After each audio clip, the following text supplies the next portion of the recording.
আসসালামু আলাইকুম। বাংলার সহজ রান্না চ্যানেলে আপনাদের সকলকে স্বাগত। আশা করছি আপনারা সকলেই খুব ভালো আছেন।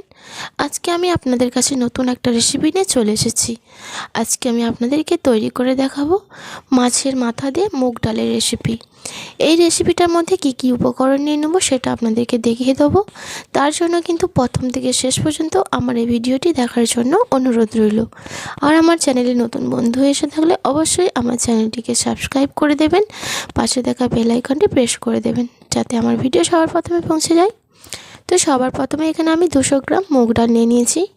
ডালটাকে আমি প্রথমেই জল দিয়ে ধুয়ে নেবো না, প্রথমে আমি হালকা করে একটু ভেজে নেব। ভাজলে কিন্তু দারুণ একটা টেস্ট হয়। তো সবার প্রথমে আমি ডালটাকে ভেজে নেব। আর ডালের মধ্যে নিয়ে নিয়েছি একটা তেজপাতা, সুন্দর একটা স্মেল আসার জন্য। ডাল আর তেজপাতাটা দিয়ে আমি প্রায় 5 থেকে 6 মিনিট একদম চুলার হিটটাকে লোতে দিয়ে ভেজে নেব।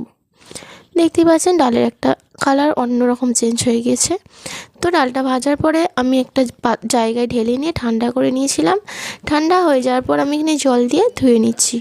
তো এখানে কিন্তু আমি একবারই জল দিয়ে ধুয়ে নেবো, বেশি ধোয়ার দরকার নেই। তো খুব ভালোভাবে জল দিয়ে ধোয়ার পরে আমি ডালটাকে সবার প্রথমে সেদ্ধ করে নেব। তার জন্য একটা হাঁড়ি নিয়ে নিয়েছি। হাঁড়ির মধ্যে ডালটাকে দিয়ে অল্প পরিমাণে পরিমাণ মতো এখানে জল নিয়ে নিলাম।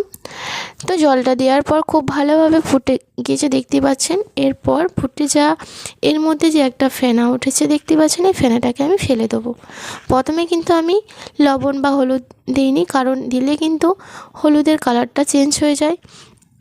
হলুদটা দেওয়ার পরে ফেনার সাথে উঠে গেলে কিন্তু হলুদের কোনো কালার থাকে না, একদম হালকা হয়ে যায়, তাই ডালের কালারটা একদম ভালো হবে না। সেই জন্য আমি ফেনাগুলো ফেলে দেওয়ার পর হলুদ করে দিয়েছি। দেখতে পাচ্ছেন ডালের কতটা সুন্দর কালার হয়েছে। আর ডালটা কিন্তু আমি প্রায় 80% মতো কুক করে নিয়েছি। এরপর বন্ধ করে রেখে দেবো এক সাইডে।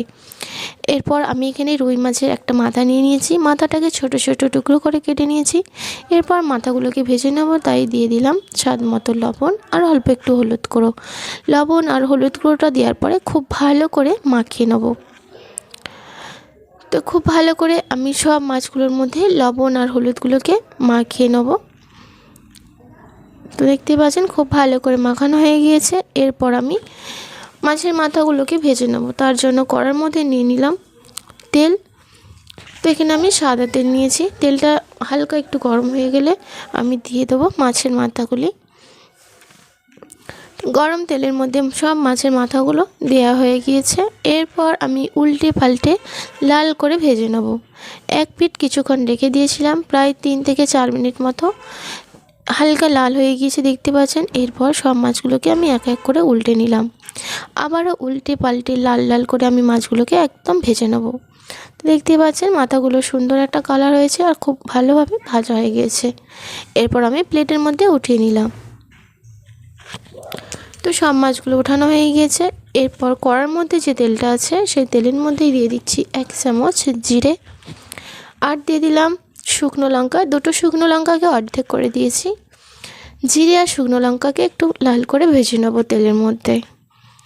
তো ভাজা হয়ে গিয়েছে। এরপর আমি এর মধ্যে দিয়ে দিলাম 1.5 চামচ পরিমাণ রসুন কুচি। আর দিয়ে দেবো 1.5 চামচ পরিমাণ আদা কুচি। তো এখানে আমি আদা রসুনটাকে কুচি করে নিয়েছি যাতে সুন্দর খেতে একটা দারুণ টেস্ট হয়। তো আদা রসুন কুচিগুলোকে আমি একটু লাল লাল করে ভেজে নিয়েছি। দেখতেই পাচ্ছেন সুন্দর একটা কালার চলে এসেছে। তো ভালোভাবে ভাজা হয়ে যাওয়ার পর আমি এর মধ্যে দিয়ে দিলাম পেঁয়াজ কুচি। এখানে পেঁয়াজটাকে আমি ছোট ছোট করে কুচি করে নিয়েছি। পেঁয়াজটাকে দেওয়ার পর আমি আবারও 4 থেকে 5 মিনিট একদম মিডিয়ামে রেখে ডালটাকে 2 মিনিট মতো ভেজে নিলাম। এরপর দিয়ে দিলাম 3টে কাঁচা লঙ্কা কুচি। তো কাঁচা লঙ্কা কুচিটা দেওয়ার পর আমি পেঁয়াজটাকে হালকা একটু লাল লাল করে ভেজে নিলাম। দেখতেই পাচ্ছেন একটু লাল লাল করে ভাজা হয়ে যাওয়ার পরে আমি দিয়ে দিলাম 1/2 চামচ ধনে গুঁড়ো, 1/2 চামচ হলুদ গুঁড়ো। আমি ডালেতে হলুদ গুঁড়ো দিয়েছিলাম, তাই এখানে অল্প পরিমাণে হলুদটা অ্যাড করে নিলাম। এরপর দিয়ে দিলাম টমেটো কুচি। আমি এখানে বড় সাইজের একটা টমেটো নিয়েছি। টমেটোটাকে একদম ছোট্ট ছোট করে কুচি করে নিয়েছি। নিয়ে আমি 2 মিনিট মতো নাড়াচাড়া করে ভেজে নিলাম। দেখতে পাচ্ছেন সুন্দর একটা কালার এসেছে। আর টমেটোটাকে কিন্তু আমি একদম ঘেঁটে দেবো না। তো এরপর এই মশলার মধ্যে দিয়ে দিলাম ভেজে রাখা মাথাগুলিকে দেওয়ার পরেও খুব ভালোভাবে মশলার সাথে 2 মিনিট কষিয়ে নিলাম। 2 মিনিট পর এর মধ্যে দিয়ে দিলাম সেদ্ধ করে রাখা মুগ ডাল। ডালের মধ্যে দেখতেই পাচ্ছেন আমি জলের পরিমাণটা একটু বেশি নিয়েছিলাম। তো জলটা যে পরিমাণে ছিল তাতেও কিন্তু ডালটা অনেকটাই গাঢ় রয়েছে।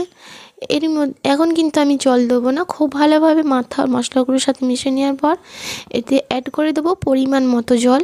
তো এখানে ডালের গাঢ়ত্বটা আপনারা দেখতেই পাচ্ছেন। তো আমি সেই অনুযায়ী এখানে জলের পরিমাণটা অ্যাড করে নিয়েছি। জলটা দেওয়ার পরে আমি 2 মিনিট মতো একদম চুলার হিটটাকে হাই দিয়ে ফুটিয়ে নেব। 2 মিনিট ফোটানো হয়ে গিয়েছে। এরপর আমি সব শেষে এর মধ্যে দিয়ে দিলাম অল্প একটু গরম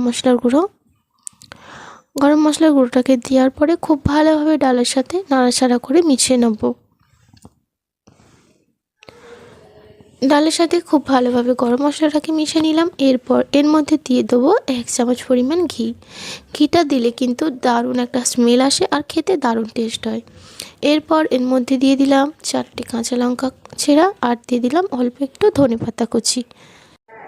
ডালের মধ্যে সব উপকরণ দেওয়া হয়ে গেছে আর আমার রেসিপিটা কিন্তু একদম পারফেক্টভাবে তৈরি হয়ে গিয়েছে।